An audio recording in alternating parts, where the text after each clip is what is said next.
It was a bitterly cold evening in the heart of New York City. Skyscrapers sparkled under the fading light, and the streets bustled with people trying to get home before the chill deepened. Among the crowd was Mr. James Thompson, a billionaire, businessman known for his charity galas and luxury lifestyle. He stepped out of his sleek black limousine, holding the hand of his 6-year-old daughter, Emily. She was wrapped warmly in a designer coat and pink earmuffs, clinging to her father as they approached the entrance of a grand event hall for a charity dinner. Across the street, near a street lamp flickering in the dusk, a small girl sat silently on a torn piece of cardboard. Her name was Lily. She wore a thin, oversized sweater and had no gloves. Her fingers were red and cracked from the cold, and her eyes reflected both innocence and quiet suffering. No one noticed her as they walked past, no one except Emily, who tugged at her father's sleeve and pointed toward the little girl. "Daddy." "She looks cold," Emily whispered. Her eyes filled with concern. Mr. Thompson glanced over and sighed. "Stay here, sweetheart," he said as he walked across the street. Lily looked up nervously, clutching a small stuffed bunny that had long lost its fur. Mr. Thompson reached into his coat and pulled out a $100 bill. He knelt slightly and extended the bill toward her.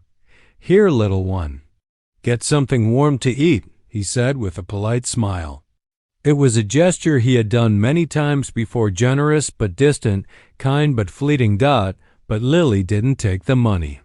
She looked up at him with wide brown eyes and quietly said, "I don't need money, sir. I just need a hug.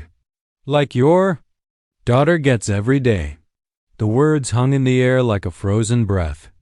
Mr. Thompson's hand paused mid-air. The noise of the city seemed to fade into silence around them. For a man who had earned billions, who had shaken hands with presidents and celebrities, this was the first time in years someone had asked him for something that wasn't tied to wealth. He stood frozen for a moment, staring at her. His heart, usually guarded behind layers of business deals and meetings, suddenly cracked. In that moment, he didn't see a homeless girl. He saw a child. A child craving warmth, not in the form of shelter or soup, but in the form of love. A hug, a feeling. Something his daughter received every day without asking. Something Lily had perhaps never experienced. Something no amount of money could purchase. Emily, seeing her father hesitate, ran across the street before he could stop. She stood in front of Lily, her tiny shoes crunching the icy sidewalk. Without a word, Emily knelt and wrapped her arms around the girl. Lily froze, then slowly hugged her back. A tear slid down her cheek and dropped onto the sidewalk. Emily looked at her father and said, "Daddy, she's like me." Mr. Thompson swallowed hard. For the first time in a long while, he felt truly poor, not in money, but in heart. He walked over, took off his own coat, and wrapped it gently around Lily. He sat down beside her, ignoring the stares from people around. He didn't care anymore about appearances. He just sat there quietly, watching the two girls hold each other. The warmth between them had nothing to do with jackets or fire. It was human. It was healing. It was rare. And it was something even a billionaire couldn't give with money alone. For the first time, he realized the true meaning of charity. A few minutes later, he gently asked Lily, "Where is your family?" She shook her head and whispered, "I don't have one anymore." His chest tightened. Emily looked up at him and said softly, "Can she come home with us?" He didn't respond right away. He simply looked at Lily, at her fragile frame and brave little heart, and nodded. That night, the three of them didn't go to the charity gala. Instead, they drove home together. Lily sat between Emily and Mr. Thompson, her small hand held tightly by both. At home, Emily shared her room, her toys, and her bedtime story with Lily. That night, Mr. Thompson tucked both girls in, kissed their foreheads, and sat beside them as they drifted into sleep. Something inside him had shifted. The house, once filled with riches, now felt truly warm. In that quiet moment, he realized that the girl who needed just a hug had given him far more than he had given her. She had reminded him of something he had forgotten. Love isn't measured in dollars, it's measured in closeness. Days passed, and Lily became part of the family. She started school, received warm clothes, and had meals at a table where people laughed and listened. But more than the material things, she was given what she had longed for, a father's care, a sister's companionship, and a place to belong. Mr. Thompson would often watch the girls play in the yard and feel his eyes sting with emotion. He had built companies, created empires, and changed industries. But this felt like his first real success. When news reporters asked him later about the story that had gone viral about the billionaire who adopted a homeless child after she refused his money, Mr. Thompson simply said, "She didn't need what I had. She needed who I was." The words resonated around the world. And Lily? She grew up knowing that one hug had changed her life and someone else's too. What began as a soft plea in the cold became a bond that melted hearts. Across a city, the winter morning sunlight filtered softly through the curtains of a warm suburban home. Inside, laughter echoed from the kitchen as Emily and Lily sat at the table, eating pancakes. It had been a few weeks since Lily had come into their lives, and everything had changed, especially for Mr. Thompson. He now started each day with something he had once overlooked, time with his daughter. And now with Lily, too.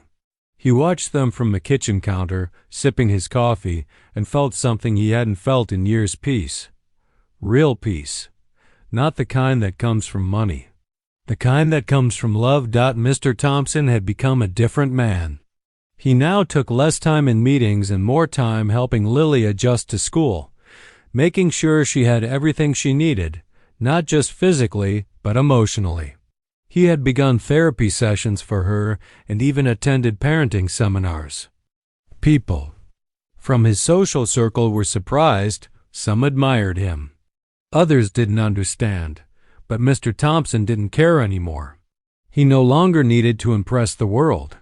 He had realized that the most important legacy he could leave behind wasn't a business empire, it was being a father who loved. Lily, once silent and withdrawn, had begun to bloom. She laughed with Emily, painted beautiful pictures, and helped in the garden. At night, she would hold Mr. Thompson's hand tightly during bedtime stories, sometimes falling asleep before the story ended. One night she asked him shyly, "Can I call you Dad?" His eyes welled up. He nodded without saying a word, pulling her into a gentle hug. That moment sealed something sacred between them. She wasn't a guest anymore. She was family. She was home. And Mr. Thompson, the billionaire, felt like the richest man alive. One Sunday, as they walked through the park, Lily saw a boy sitting alone on a bench, shivering in an old jacket. She tugged at Mr. Thompson's coat and whispered, "He looks like I used to." Without hesitation, Mr. Thompson approached the boy, offered him a warm drink, and called social services. That night, he told Lily, "Because of you, I see the world differently now." Lily smiled and said, "Because you hugged me, I'm not invisible anymore." Her words cut deep and beautiful. She had taught him that giving isn't about money, it's about presence. It's about seeing people. Really seeing them. Mr. Thompson soon started a foundation, not just another charity, but one focused on children who needed emotional healing, not just food or shelter. The foundation offered counseling, mentorship, and even foster care support. He named it Lily's Light. Lily didn't understand why at first, but when she asked, Mr. Thompson replied, "Because you lit up my heart when it was cold and dark." The media picked up the story, and soon Lily became a quiet symbol of hope. But to her, none of it mattered as much as the bedtime hugs, the drawings on the fridge, and the love she now received every single day. one evening during a school event. Lily stood on stage to recite a small speech. Nervously holding the mic, she said, "Once I was alone, cold, and invisible. Then one person saw me.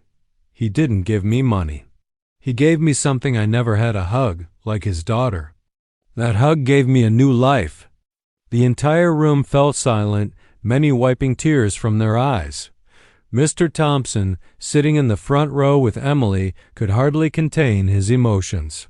He hadn't just adopted a child, he had found a teacher in the body of a little girl. Emily, too, had transformed. She now knew what compassion looked like, not just in books or bedtime stories, but in real life. She had shared her world with Lily without jealousy or hesitation. The two girls became inseparable, not just as sisters, but as soul friends. They often made hug jars, little glass containers filled with notes of kind words for people in need. They handed them out on weekends with their father. It became their tradition, one born from a cold evening that changed all their lives forever. Years passed and Lily grew up. She became a counselor for foster children, helping them find peace in places they never thought to look. She often told her story not to seek attention, but to remind others that love, not wealth, saves lives. Mr. Thompson retired early and spent his time working with the foundation, traveling with his daughters and writing letters to children who felt forgotten. Every Christmas he visited shelters not with gifts of gold, but with warm hugs, bedtime stories, and homemade cookies. The billionaire who once gave money without connection now gave his heart to every child he met. In an interview much later, a journalist asked Mr. Thompson, "What's the best investment you ever made?" He smiled and replied, "A hug. One I gave when I least expected it. One that returned more love than any stock ever could."